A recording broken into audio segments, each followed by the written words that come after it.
यवतमाळमध्ये जोरदार पावसामुळे शेतकऱ्यांची स्वप्न भिजलीत। आशेने जपलेलं कापूस पावसामुळे नष्ट झालाय।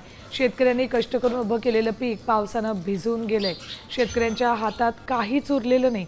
कर्ज कसं फेडायचं आणि पुढच्या हंगामासाठी पैसे कुठून आणायचे हा मोठा प्रश्न कापूस उत्पादकांपुढे। काय नेमकी परिस्थिती या नुकसानग्रस्त शेतकऱ्यांची आहे जाणून घेतले आमचे प्रतिनिधी संजय राठोड यांनी। कापूस वेचणीवर असताना सततच्या पावसामुळे अतोनात नुकसान झालेलं आहे। भाऊ काय सांगाल तुम्ही?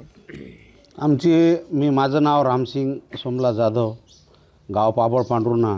मी 8 जूनला कपाशीची पेरणी केली होती। या सततच्या पाण्यानं कापूस पूर्ण देशोधडीला लागला आहे। हाती आलेला माल काही ना काही फुल नाही फुलाची पाकळी म्हणून आम्ही आलेले परिपक्व बोंड झाले काळे ते तोडून आणून घरी वेचत आहोत।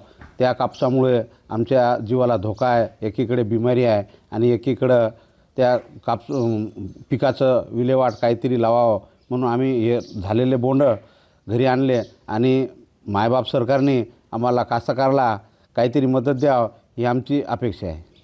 नक्कीच आपण बघतोय की रात्रंदिवस कष्ट करून ज्या शेतामध्ये घाम गाळून पांढरं सोनं पिकवलं, आज ते पांढरं सोनं मुसळधार पावसामुळे भिजलेलं आहे, पूर्ण नष्ट झालेलं आहे। त्यामुळे त्यांच्या आरोग्याला सुद्धा धोका निर्माण झालेला आहे। सरकारने त्यांना तातडीने मदत द्यावी अशी मागणी शेतकऱ्यांकडून होते। संजय राठोड, साम टीव्ही न्यूज, यवतमाळ।